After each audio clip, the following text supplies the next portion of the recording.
안녕하십니까. 지난 시간에 고용보험법 첫 번째 시간 했었죠. 이 시간에 고용보험법 두 번째 시간. 자, 우리 교재 431페이지 4절 실업급여부터 들어가도록 하겠습니다. 자, 실업급여라는 거는 우리가 보통 실업급여 하면 이렇게 나눌 수 있어요. 크게는 구직급여, 그 다음에 취업촉진수당으로 나눠요. 구직급여는 다시 실업급여, 그 다음에 상병급여, 그 다음에 연장급여로 나눠진다. 그 다음에 취업촉진수당은 첫 번째 조기재취업수당비, 조기재취업수당.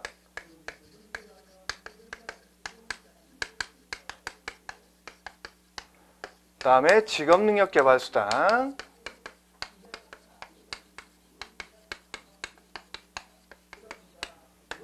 그 다음에 광역구직활동비.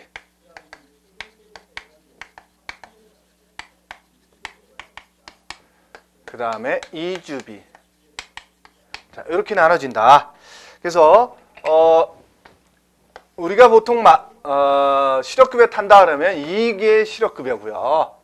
구직활동을 함으로써 그래도 취업이 안 된 상태에서 타는 게 실업급여고요. 그 다음에 상병급여라는 건 뭐냐면 7일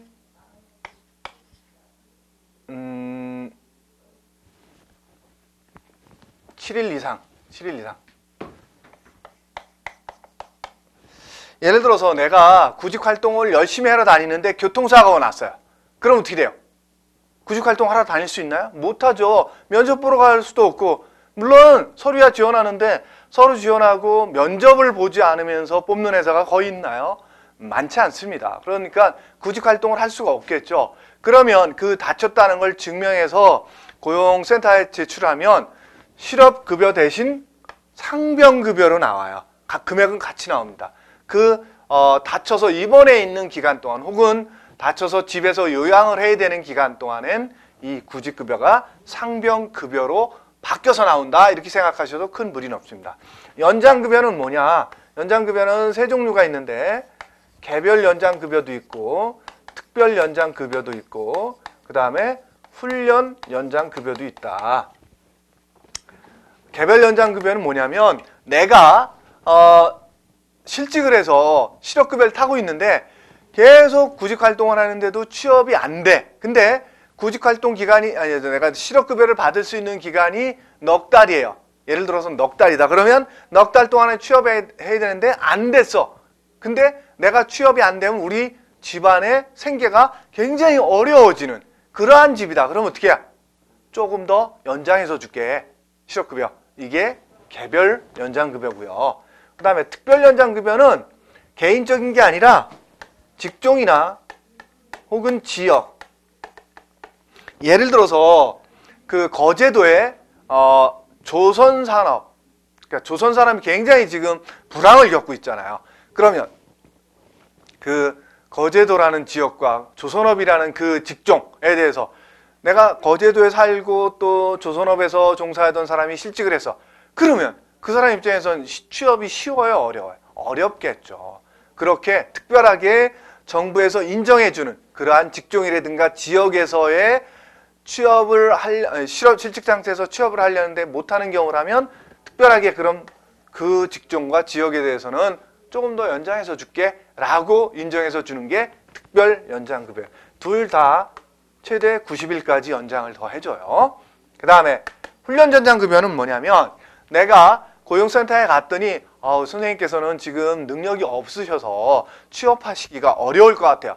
저희가 알려드리는 교육기관 요 몇 개 중에서 선생님이 선택하셔서 가장 마음에 드는 거 교육기관 교육 수료하고 그 다음에 취업하시는 걸로 하죠. 이렇게 고용센터에서 지정해서 알려주는 대로 가서 교육을 받게 되면 그 교육받는 동안만큼은 내가 취업을 할 수가 없잖아요. 그죠? 그 기간 동안 어떻게 됐어요? 그럼 그 사람이 실업급여가 끊긴다면 생계가 굉장히 곤란해지겠죠. 그래서 그 훈련 받는 동안만큼은 연장해서 실업급여를 주겠다라는 거죠. 그게 훈련 연장급여예요. 아시겠죠? 그 다음에 조기제 취업수당은 뭐냐면 내가 예를 들어서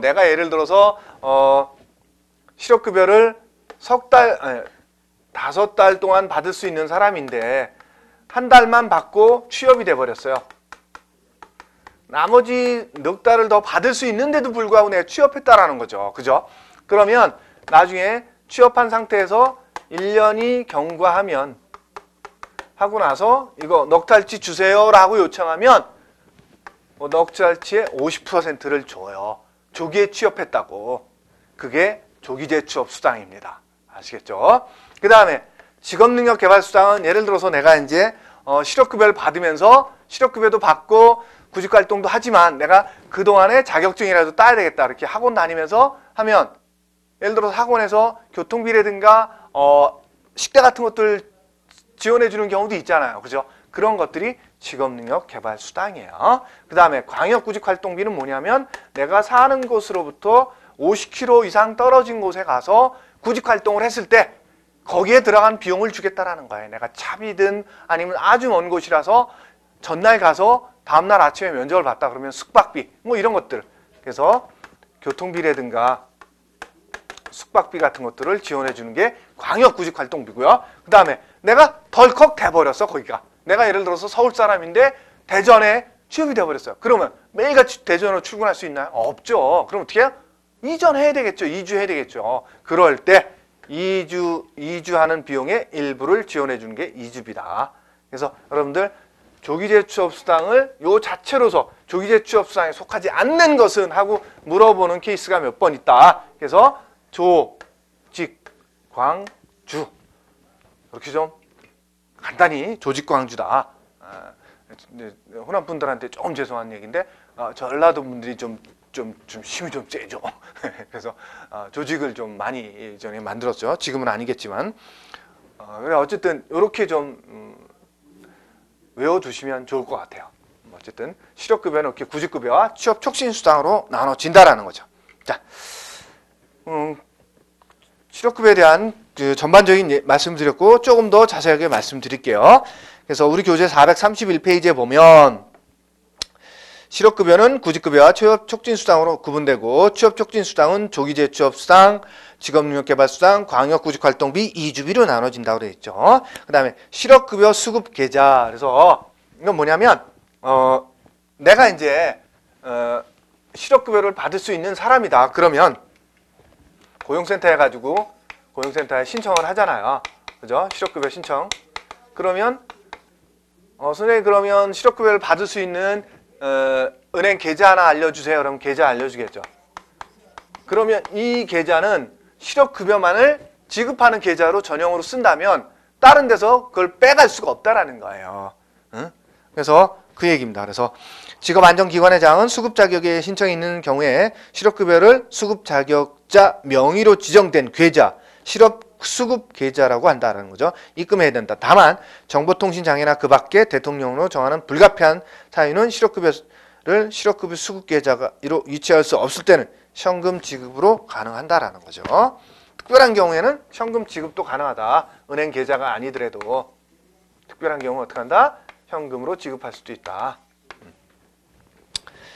그래서 실업급여 수급계좌에 해당 금융기관은 이 법에 따라 실업급여만이 실업급여 수급계좌에 입금되도록 관리해야 되고 실업수급계좌에 관리에 필요한 사항은 대통령령으로 정하는데 불가피한 사유로 실업급여를 실업급여 수급계좌로 이체할 수 없는 경우는 뭐냐? 아까 얘기했던 것처럼 이렇게 현금이나 이런 걸로 지급해야 되는 경우 실업급여를 수급계좌로 이체할 수 없는 경우에 해당하는 경우에는 수급 자격자가 도서지역에 살면서 실업인정의 특례를 신청한 자로서 수급 자격자가 금융기관을 이용할 수 없는 지역에 거주하는 자일 것.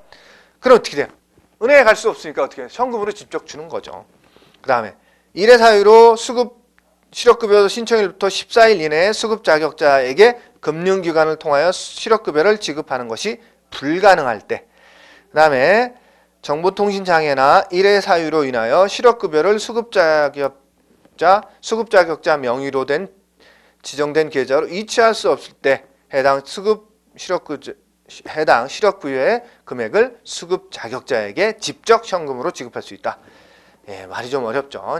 그냥 실업급여 신청한 사람에게 현금으로 지급할 수 있다는 얘기예요.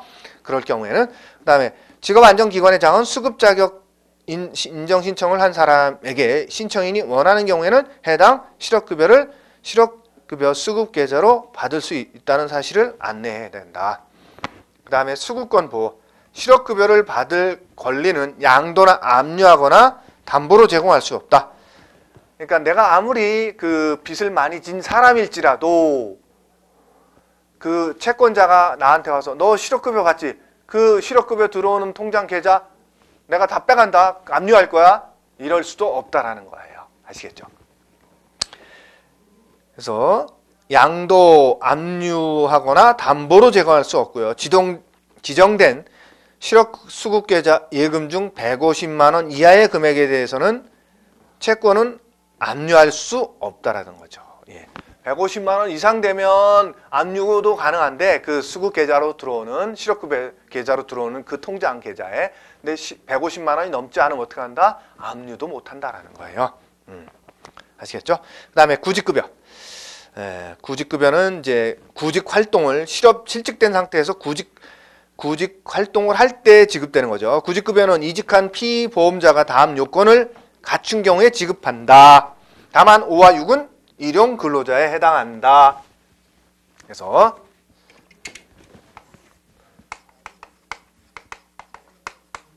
실업급여 수급 요건이죠. 첫 번째 18개월간 180일 이상 보험 들어야 된다는 거죠. 18개월 동안 180일 이상 피보험자이라는 것은 고용보험 들어있어야 된다는 거예요.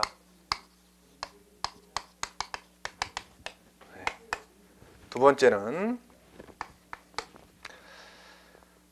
근로의 의사와 능력이 있음에도 불구하고 취업하지 못한 상태에 있어야 된다는 거죠. 취업이 안 된 상태에 되는 거고, 그 다음에 이직 사유가 수급 자격 제한 사유에 해당하지 않아야 된다. 수급 자격 제한 사유가 아닐 것. 이게 두 가지 경우예요. 제한 사유라는 거. 첫 번째가 본인이 원해서 퇴직하는 거예요. 자원퇴사죠. 자원퇴사. 본인이 원해서 퇴사했을 경우. 누가 나가라는 소리 안 했는데. 두 번째는 중대 귀책 사유. 회사에 너무나 큰 실수를 저질렀어. 너무나 큰 손해를 끼쳤어. 너무나 법적으로 큰 잘못을 했어. 뭐 이런 경우죠. 그 다음에 재취업을 위한 노력을 적극적으로 할 것.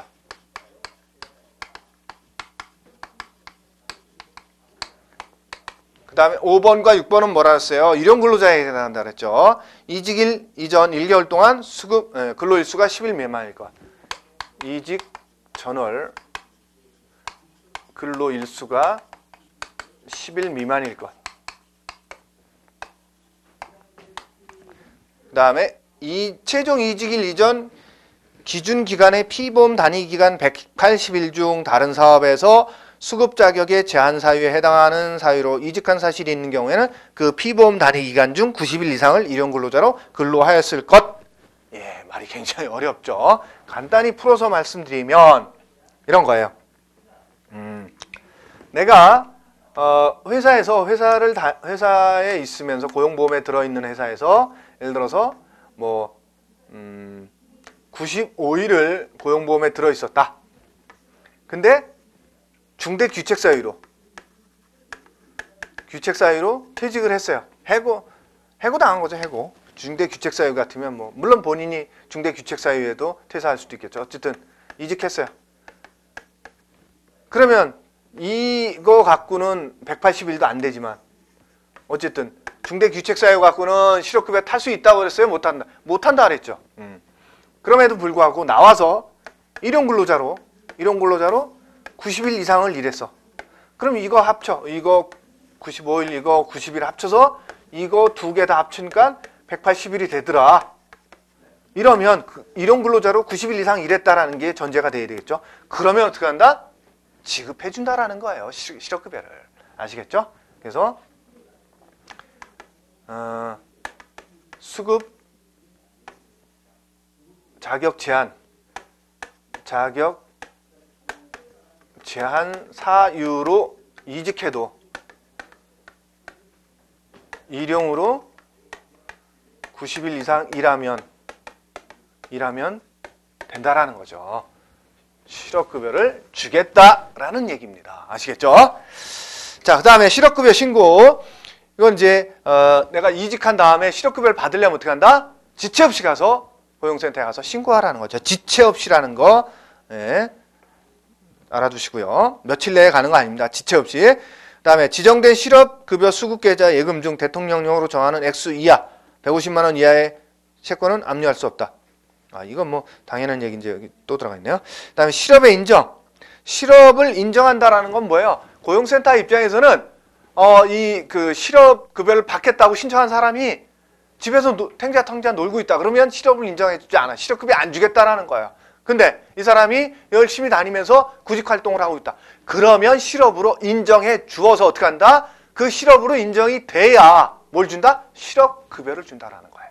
아시겠죠? 그래서 실업 인정받기 위해서는 출석해야 된다라는 거죠. 그래서 실업을 인정받으려는 수급 자격자는 실업 신고를 한 날로부터 계산하기 시작해서 1주에서 4주 범위에서 직업안정기관의 장이 지정한 날에 출석하여 재취업을 위한 노력을 하였음을 신고해야 된다. 그러나 또한 직업안정기관의 장은 직전 실업 인정일로부터 다음 날부터 실업 인정 다음 날부터 그 실업 인정일까지 각각의 날에 대하여 실업을 인정한다. 보통 여러분들 2주에 한 번 오세요 라는 소리를 듣는데 사실은 2주가 정해진 건 아니다라는 거죠. 1주에서 4주 범위 내에서 그 직업 상담 실업급여를 이제 담당하시는 분이 1주에서 4주 사이에 취업이 빨리 되겠다 그러면 1주 만에 오시라고 할 수도 있고요. 취업이 어렵겠다 그러면 4주 만에 오세요 라고 할 수도 있어요. 어쨌든 근데 보통 2주 만에 오라 그러죠. 2주 사이에 갔는데 구직활동을 열심히 했다. 그럼 주겠다라는 거죠. 전에 와서 신청한 날로부터 지금 와서 그 실업 인정 받은 날까지 그 기간에 대해서 실업급여 지급해 주겠다라는 거죠. 어쨌든 이렇게 출석을 해서 구직활동했다라는 걸 인정받아야 되잖아요. 근데 이제 출석하지 않아도 출석으로 인정받을 수 있는 경우도 있다라는 거죠. 그게 이제 반가로 3번입니다. 그래서 어떤 경우냐? 질병이나 부상으로 출석할 수 없었던 경우로서 계속해서 7일 미만인 경우. 7일 이상인 경우는 왜 그런가요? 그건 아예 상병급여로 넘어가기 때문에 그런 거예요. 이건 구직급여예요. 그래서 구직급여는 7일 미만 아파서 뭐 치료를 받았다 이런 경우로는 그 날짜에 출석할 수 없으면 인정해 주겠다라는 거예요. 그 다음에 면접 구인자와 면접 등으로 출석할 수 없었을 경우라든가 직업안정기관의 장이 지시한 훈련 등을 받기 위해서 출석할 수 없었을 경우라든가 천재지변이나 그 밖에 부득이한 사유로 출석할 수 없었던 경우라든가 이럴 때는 어떻게 한다? 출석한 것으로 인정해 준다라는 거예요. 그 다음에 구직급여 기초 일액을 보도록 할게요. 여러분들 보통 이제 그 실업급여를 받게 되면 뭐 하루에 얼마씩 해서 이렇게 계산해 주잖아요. 그게 이제 그것의 기초가 되는 게 구직급여 기초 일액이에요. 그래서 구직급여 기초 일액은 구직급여 산정 기초가 되는 임금 일액을 말한다라는 거죠. 그래서 첫 번째는 구직급여를 산정할 땐 첫 번째는 평균 임금을 한다. 근데 이제 평균 임금으로 산정할 수 없는 사람도 있겠죠. 예를 들어서 3개월 동안도 안 다니고 퇴사를 했어. 혹은 뭐 일용 근로자였다거나 뭐 이런 사람들 같은 경우는 그럴 경우에는 평균 임금으로 하지 않고 통사 임금으로 합니다.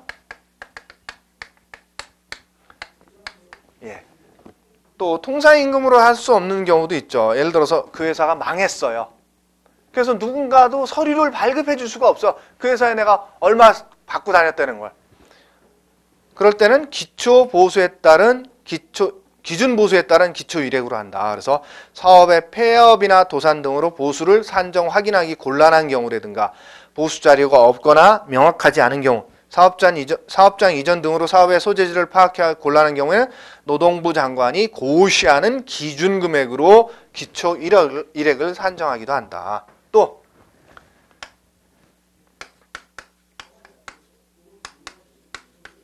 노동부에서 기준을 설정한 금액이겠죠. 기준 보수라고 해야 되겠다. 그 다음에 최저임금 받는 분들은 최저임금으로도 한다. 예, 이렇게 네 가지 기준으로 하는데 보통 기초 일액은 지금 바뀐 경우가 이제 86,000원이에요. 상한이. 그래서 상한이 86,000원이다. 그래서 구직급여 기초 일액은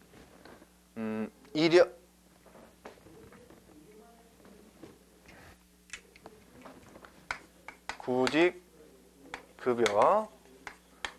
기초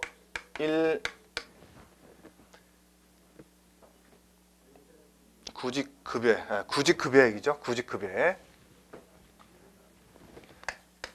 구직급여액은 보통 어떻게 하냐면 기초 1에 곱하기 50%예요.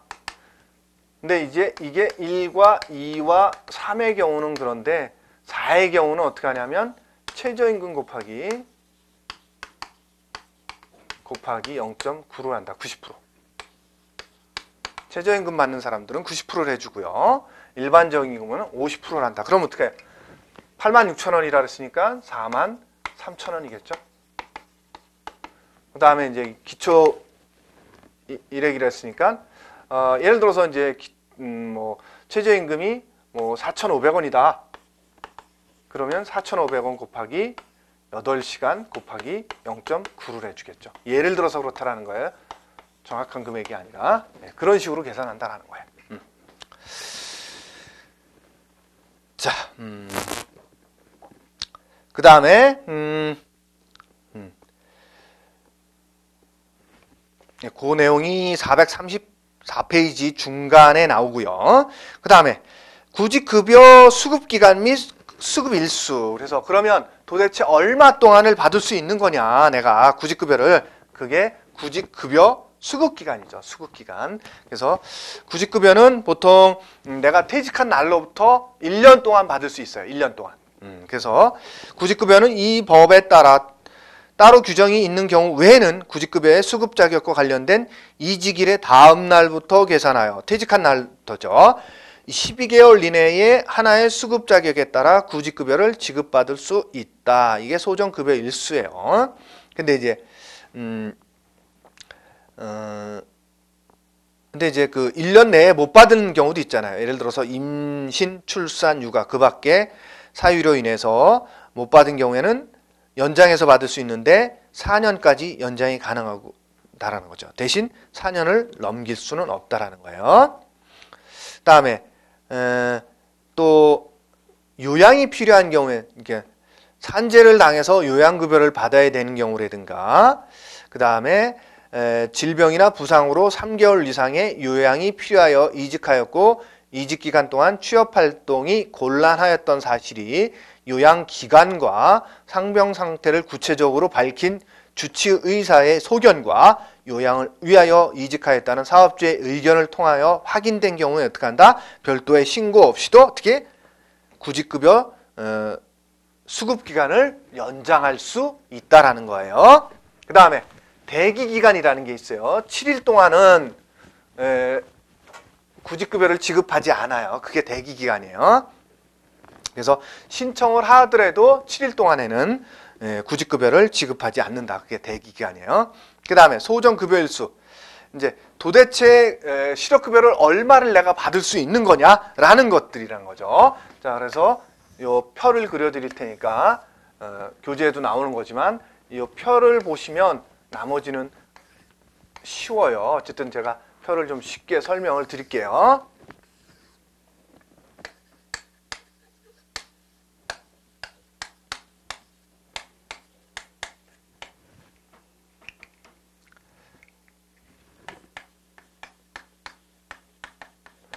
나이대는 세 등분으로 구분한다. 30대 미만, 30에서 50, 50 이상 이렇게 세 분으로 구분하고 그다음에 구직급여를 고용보험에 들어있던 기간, 피보험 기간을 1년 미만, 그다음에 1년에서 3년, 3년에서 5년, 5년에서 10년, 그다음에 10년 이상 이렇게 5등분으로 하고요. 그래서 자 1년 미만은 나이와 상관없이 어떻게 한다? 짧게 준다. 최고로 짧게 주는 게 90일 주는 거예요. 그래서 1년 미만에 고용보험에 가입했던 사람들은 너희들은 보험료도 많이 냈지 않잖아. 조금만 줄게. 이 조금만 주더라도 내가 냈던 보험료보다는 훨씬 많이 받아가는 거예요. 내가 예를 들어서 고용보험료 한 달에 얼마를 내겠습니까? 뭐 10,000원, 20,000원, 30,000원 이 정도 내겠죠. 그래봤자 뭐 많이 내야 뭐 50,000원, 100,000원 냈겠죠. 그죠? 근데 그거를 내가 몇 달 냈다고 1년 동안 냈다고 그래. 1년 내봤자 얼마예요? 50,000원씩 냈다 그래도 60만 원이에요. 60만 원 냈는데 근데 아까 얼마라 했어요? 하루에 43,000원씩 계산하면 4만 원씩만 계산해도 30일이면 120만 원인데 120만 원씩 석 달을 받아가는 거예요. 석 달을. 그러니까 내가 냈던 것보다는 훨씬 많이 받아간다라는 거예요. 그래서 어쨌든 1년 미만 고용보험 낸 사람은 무조건 석 달만 주겠다라는 거예요. 그 다음에 젊은 사람, 니들은 빨리 취업할 수 있잖아. 그래서 30대까지는 또 90일만 준다. 이렇게 해서 여기까지만 90일이고요. 자, 여기서부터 잘 보세요. 먼저 우측으로 가면서 30일씩 늘어나요. 그래서 여기다 30일을 더하면 얼마야? 120일, 150일, 180일이죠. 그 다음에 두 번째로는 밑으로 내려가면서 또 30일씩 늘어난다. 120일, 150일, 150일, 180일, 그 다음에 180, 210, 210, 240 해서 최종적으로 많이 받아가는 사람이 240일이다. 그래서 이 도표를 그려보고 240일이 안 나왔다 그러면 잘못 그린 거예요. 그래서 어떤 식으로 시험 문제가 나오냐면 홍길동이가 현재 나이가 예를 들어서 45세고 그 다음에 고용보험에 들어있던 횟수가 4년이다. 그러면 이 사람은 실업급여를 며칠간 받을 수 있느냐? 뭐 이런 식으로 시험 문제가 나온다. 그럼 며칠이요? 150일인 거죠. 아시겠죠? 그 다음에 나중에 이제 근로자뿐만 아니라 자영업자도 실업급여 받을 수 있다고 했잖아요. 그래서 자영업자는 1년 미만은 없어요. 다 1년 이상 가입해야 주기 때문에 나이도 상관없어요. 요 위에만 본 것은 자영업자다.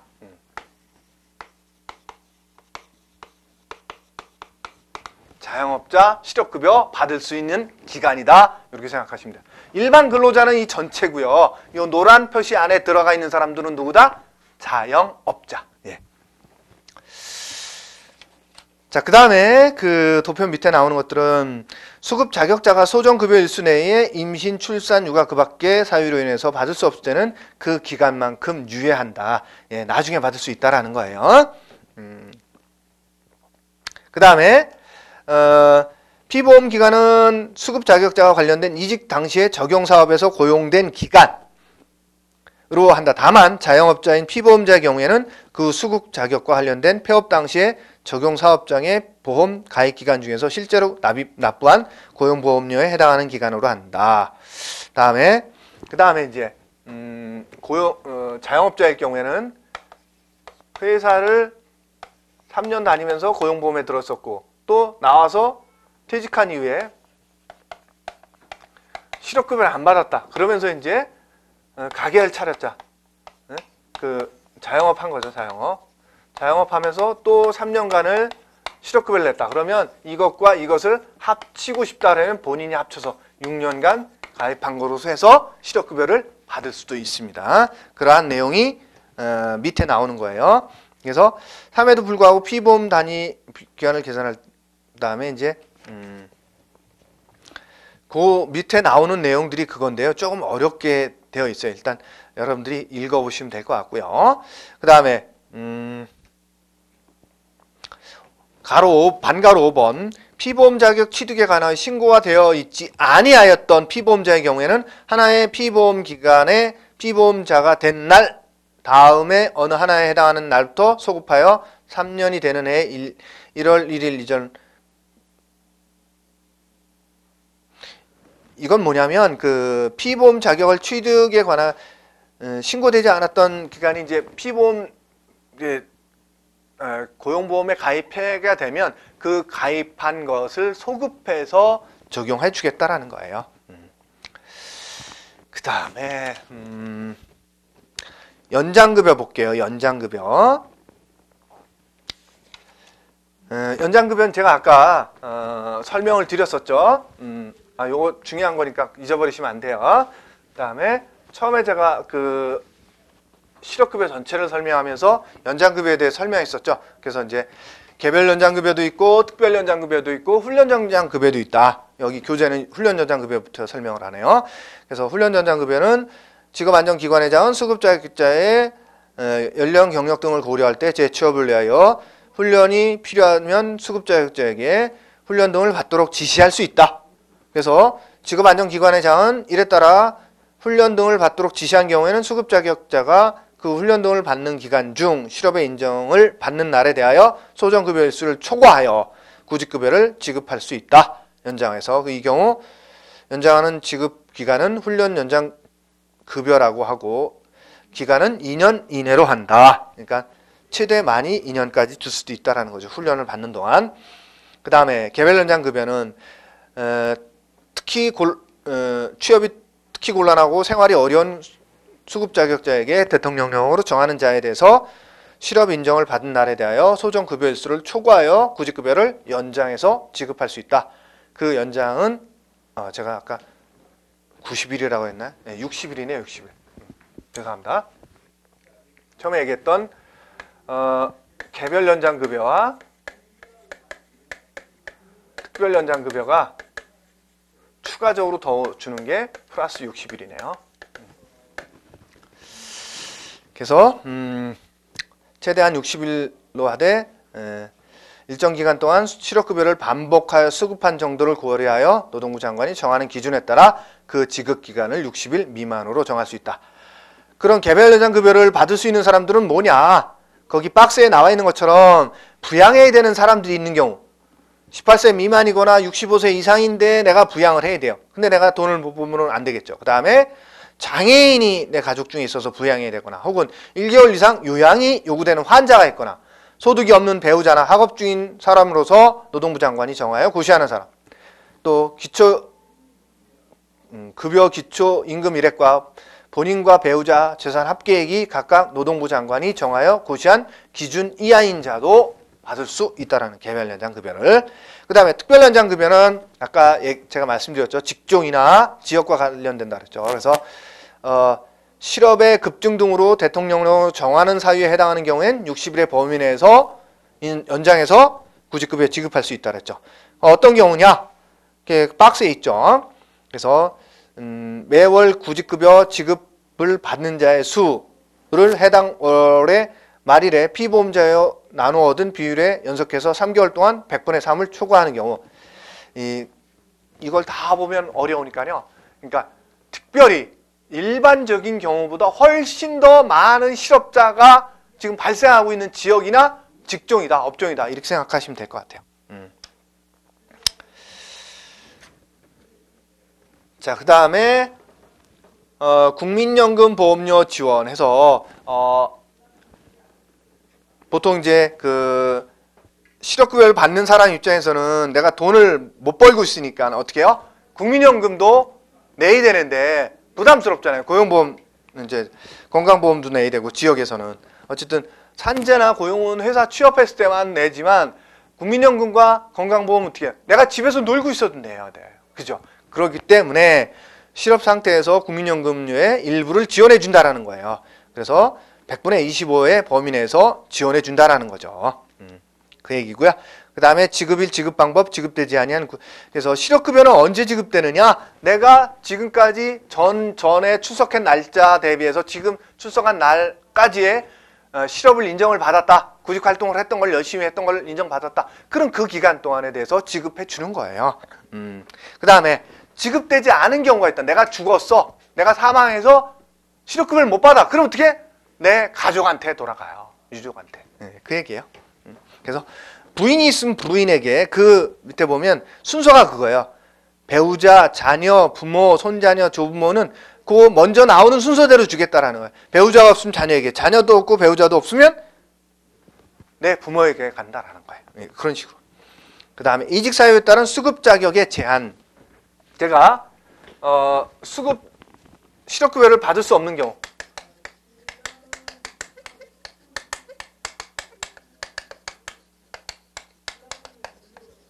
이게 수급 자격 제한 사유라는 거예요. 네.